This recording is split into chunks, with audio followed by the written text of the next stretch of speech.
bukan bicara masalah kebenaran tidak kebenaran. Tapi dalam Islam diajarkan ud'u ila sabili rabbik, ajak orang ke jalan Allah bil hikmah wal mau'izatil hasanah, suri tauladan yang baik, santun, kelembutan.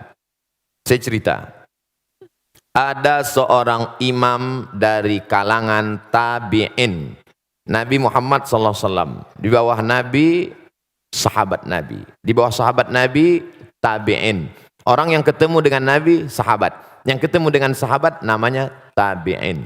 Nama tabi'in ini Al-Imam Al-Hasan Al-Basri. Meninggal tahun 110 Hijrah di kota Basrah, Irak. Dia rumahnya di tepi bukit, sehingga tetangganya di atas, dia di bawah. Suatu ketika dia sakit, tidak keluar rumah. Tetangganya turun dari atas, non-muslim, menjenguk ke rumahnya. Dilihat di ruang tamu, mana Hasan Basri? Dia tidak ada, dia di kamar, dijenguk di kamarnya. Hai Imam Hasan Al-Basri, ya apa kabarmu? Aku sakit. Itu di pojok rumahmu ada ember. Iya. Apa itu ember? Menampung air dari atas. Air apa? Aku tidak tahu, aku tampung saja. Kalau tidak salah itu air WC ku. Air WC si non-muslim jatuh menetes ke bawah. Lalu kemudian dia bertanya, berapa lama sudah kau menahankan air menetes ini? Ishruna sanah, 20 tahun. Ajaran apa yang mengajarkanmu seperti ini, wahai Hasan Basri? Saksikanlah wahai Hasan Basri, asyhadu an la ilaha illallah wa asyhadu anna Muhammadan Rasulullah. Tersentuh hatinya karena akhlak dan kelembutan. Berapa banyak orang tua yang dulu kehilangan anaknya ketika orang tua itu masih satu keyakinan dengan dia, tak pernah datang, mabuk narkoba, tapi ketika sudah masuk Islam, membawa makanan, menyentuh kebaikan, memeluk ciumnya, karena Islam tak melarang putus hubungan walaupun beda agama. Akhirnya orang tua itu tersentuh, berkata, dulu kusangka kalau anakku pindah agama dia akan hilang, tapi justru sekarang kau makin dekat dengan aku. Saksikanlah nak, asyhadu an la ilaha illallah wa asyhadu anna Rasulullah. Tapi sayangnya itu hanya di sinetron aja. Kita mau contohkan real dan nyata. Oleh sebab itu maka sentuhlah dia dengan akhlak Islam, karena Allah Subhanahu wa taala tidak pernah memuji Nabi Muhammad sallallahu alaihi wasallam. Hai Muhammad yang tahajudnya sampai kakinya bengkak. Hai Muhammad, enggak. Tapi apa bunyi ayatnya? Wa innaka la'ala khuluqin azim. Sesungguhnya engkau wahai Muhammad sallallahu alaihi wasallam berakhlak mulia. Akhlakul karimah. Makanya Nabi itu datang, apa kata dia? Innama bu'istu liutammima makarimal akhlak. Aku datang untuk menyempurnakan akhlak. Anak Abu Bakar namanya Asma. Asma ini satu ayah dengan Aisyah istri Nabi, tapi lain ibu. Ibunya non muslim.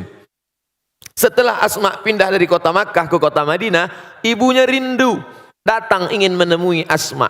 Asma takut bertemu ibunya karena non muslim. Akhirnya melapor ke Nabi, ya Rasulullah, ya ummi qadimat, ibu saya datang. Afa asiluha, ibu saya datang jauh dari kota Makkah, tapi saya takut menemuinya karena akidahnya berbeda. Bolehkah saya silaturahim dengan dia? Kata Nabi, apakah Nabi menjawab, ini pedang pancung kepala makmu. Kata Nabi, siliha, silakan sambung silaturahim. Afa'utiha, boleh aku beri dia hadiah? Apa kata Nabi? I'tiha, beri dia hadiah. Berdasarkan hadis ini, kata Syekh Atiyah Saqar, Mufti Al-Azhar Mesir, boleh memberi daging kurban kepada non-muslim dengan syarat kurban sunat, bukan kurban wajib. Zakat tak boleh, karena wajib untuk umat Islam. Kurban wajib, kurban nazar tak boleh. Kalau nanti saya punya anak, saya bernazar mau kurban ya Allah, tapi kalau enggak punya anak sampai mati enggak mau kurban, itu enggak boleh. Kurban sunat boleh. Jadi saudara saya Mas Alvin, maka tunjukkan saja dengan perilaku, dengan kelembutan, dengan akhlak, tahadu tahabu, saling berbagi hadiah, maka kau akan berkasih sayang. Bersalaman, menghilangkan kedengkian, kemarahan, kelembutan. maka insya Allah, tapi tetap dengan berpegang ada aturan-aturan kehidupan sosial tak masalah. Tapi kalau sudah terkait dengan akidah harus tegas. Wala ana abidum ma'abadtum wala antum abiduna ma'abud lakum dinukum waliyadin. Wallahu a'lam bishawab. Ya, berikutnya pertanyaan dari Mas Gio. Jadi Mas Gio? Oke, siap. Jadi silakan Mas Gio. Assalamualaikum warahmatullahi wabarakatuh. Waalaikumsalam warahmatullahi wabarakatuh. Alhamdulillah doa saya diijabah. Udah lama pengen nanya sama Pak Ustadz. Akhirnya hari ini, hari pertama saya ikut pengajian musyawarah, langsung dapat kesempatan untuk bertanya. Alhamdulillah. Saya seorang mualaf. Saya memeluk Islam setelah saya menikah. Dan saya merasa Islam suatu agama yang luar biasa. Waktu sebelum saya memeluk agama Islam, saya ke gereja pun setahun sekali udah syukur. Tapi saya bertransformasi menjadi seseorang yang berusaha untuk menjadi lebih baik di Islam sampai bisa sholat 5 waktu, mempelajari yang lain-lain. Pertanyaan saya sama Pak Ustadz adalah, kemarin itu saya udah, anak saya ada tanya sama saya, Dedi, kalau surat ini bunyinya apa? Wah, saya mulai nggak tahu nih, ya kan? Nah, saya rasa saya mulai harus belajar banyak mengenai Islam, mengenai surat dan lain sebagainya. Pertanyaan saya yang mungkin ini adalah keresahan hati juga beberapa saudara-saudara kita yang mualaf, Pak Ustadz. Bagaimana kita memilih guru yang benar? Yang pertama. Yang kedua, bagaimana kita tahu kita memilih guru? Caranya memilih guru untuk memadu kita supaya kita tidak berada di jalan yang salah. Dan kalau kita sudah memilih, yang kedua, bagaimana kita tahu kalau guru pilihan kita itu benar? Yang ketiga, saya ada sedikit tahu kalau di dalam Islam itu ada beberapa mazhab. Mazhab apa yang kira-kira bisa dan cocok untuk saya, bagaimana cara saya memilihnya? Sekian kira-kira pertanyaan dari saya. Assalamualaikum warahmatullahi wabarakatuh. Waalaikumsalam warahmatullahi wabarakatuh. Berarti Mas Gio benar ya. Tadi saya hampir salah ini ya. Katanya sudah mualaf. Alhamdulillah. Monggo silakan Ustaz. Apa saya jawabin Ustaz?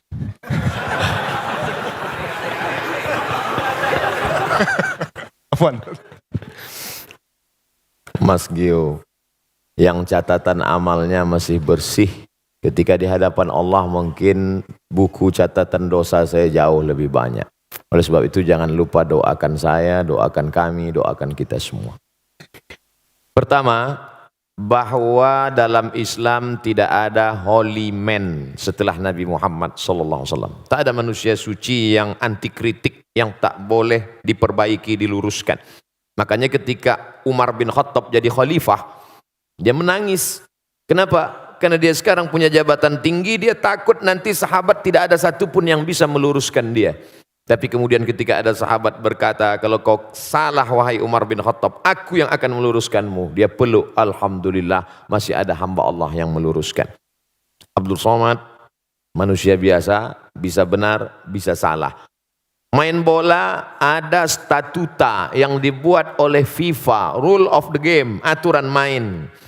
Ini outside namanya, ini goal namanya. Maka ketika orang itu keluar dari standar ini, dia tidak benar. Idza ra'aitar rajul, seorang yang diyakini sebagai wali Allah. Kita tahu ada wali songo, manusia yang punya karamah, kemuliaan. Dalam kitab Al-Luma' cahaya-cahaya, ditulis oleh Imam Saraj At-Tusi. Kata seorang guru, ayo kita menjenguk wali Allah. Ini wali Allah hebat, ayo. Sampai di dalam masjid, muridnya nanya, mana wali Allah? Itu yang ada di depan. Masya Allah, wali Allah. Gak berapa lama setelah itu, yang disangka wali Allah tadi, meludah di dalam masjid. Kata gurunya, ayo kita tinggalkan, ini wali setan. Kenapa? Karena perbuatannya bertentangan dengan syariat Islam, haram meludah dalam masjid. Jadi mesti ada aturan, kalau tidak aturan nanti kacau balau. Jelas-jelas ini orang tidak benar. Ketemu di tempat maksiat, minum khamar, tetap juga digurukan. Tidak bisa. Itu siapa? Guru spiritual saya. Tapi dia minum khamar. Khamar yang kelihatan mata kita dia minum, itu sebenarnya kalau sudah sampai lehernya berubah jadi zam-zam. Benar. Bagaimana kalau ternyata dia bisa jalan di atas air? Ternyata dia bisa terbang di awan. Disebutkan dalam kitab Tambihul mughtarrin, peringatan bagi orang yang tertipu. Idza ra'aitar rajul, kalau kau lihat ada orang yatiru fil hawa, bisa terbang di atas awan, yamshi 'alal ma', bisa jalan di atas air, la taghtar, jangan tertipu karena itu, karena setan iblis pun bisa melakukan itu, tapi pandanglah pada istiqomahnya tentang ajaran perintah dan larangan Allah. Disuruh Allah dia ikut, dilarang Allah dia tak buat, ikutilah istiqomahnya.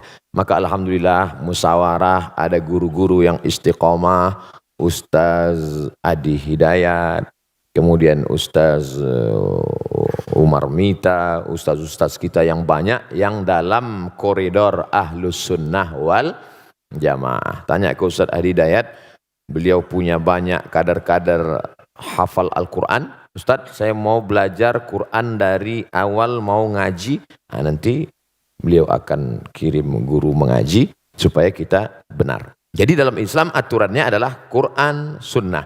Tidak sesuai dengan Quran, menyalahi Sunnah, tidak ikut fatwa ulama Ahlus Sunnah wal Jamaah, maka dikeluarkan dari, ada kalanya SP1 sesat, surat peringatan yang salah sedikit sesat, tapi kalau fatal dia bisa menjadi kafir, keluar dari Islam. Na'udzubillah.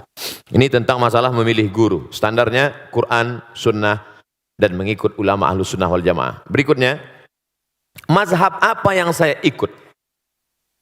Saya kasih sampel contoh bersentuhan laki-laki perempuan, wuduknya batal atau tidak batal. Aula mastumun nisa, kamu bersentuhan kulit dengan perempuan, batal atau tak batal? Menurut mazhab Hanafi tidak batal. Karena makna mastumun nisa bukan sentuhan kulit, tapi maaf jima. Kalau berhubungan kelamin baru batal. Kenapa bunyi ayatnya lamastumun nisa? Al-Quran bukan kitab porno, maka dia tidak mau sebut. Maka kiasan sentuhan kulit artinya jima baru batal. Kalau sentuhan kulit tidak batal menurut Hanafi. Malik bin Anas, mazhab Maliki, sentuhan kulit kalau bernafsu batal, kalau enggak nafsu enggak batal. Mazhab Syafi'i, asalkan sentuhan kulit, mau nafsu enggak nafsu tetap batal. Kita sedang berada di antara tiga pilihan, mau Hanafi, Maliki, atau Syafi'i. Ustadz pilih yang mana? Saya pilih mazhab Syafi'i. Oh, karena Ustadz tidak pernah belajar mazhab Maliki. Saya belajar di Maroko. Maroko 100% mazhab Maliki. Guru-guru saya di Darul Hadis mazhabnya Maliki. Kenapa Ustaz tetap berpegang pada mazhab Syafi'i? Guru-guru saya sebelum berangkat dulu mazhabnya Syafi'i.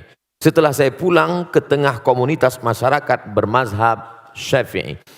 Dan ada satu analisa saya, ketika saya pakai mazhab Syafi'i, saya lebih tenang dalam kasus ini. Misalnya habis bersentuhan, habis itu saya sholat. Allahu Akbar. Datang setan menggoda. Wudu'mu batal Abdul Somad. Tidak, aku sudah wudu. Tapi andai saya pakai mazhab Maliki, wudu'mu batal Abdul Somad. Tidak. Tadi kamu nafsu. Enggak. Ada dikit. Tapi saya tidak menyalahkan mazhab Maliki. Karena ketika saya salahkan mazhab Maliki, berarti saya menyalahkan guru-guru saya dulu. Selama masih dalam Ahlus Sunnah wal Jamaah. Tapi jangan gara-gara ngaji begini lalu semua benar. Kamu kenapa enggak sholat? Mari kita berlapang dada menerima perbedaan. Oh, nggak bisa. Ini antara sesama sholat tapi beda. Maka kata Syekh Yusuf Qardawi, sebenarnya orang awam dia nggak punya mazhab. Mazhabnya adalah mazhab gurunya. Apa mazhab gurunya? Ya itulah mazhab dia. Kebetulan saya berguru kepada guru-guru yang bermazhab Syafi'i. Maka saya ikut mazhab Syafi'i.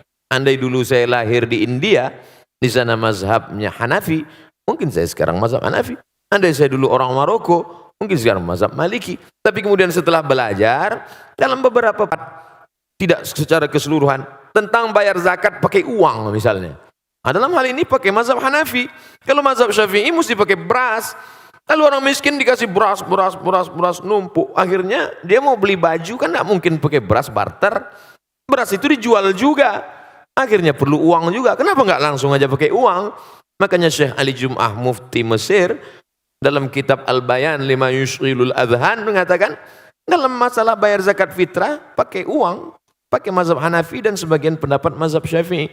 Nah, jadi dalam hal ini kita berguru, ikut guru kita yang selamat dari syirik, yang selamat dari bid'ah dhalalah, yang selamat dari kesesatan, dan kita tenang beramal. Wallahu a'lam.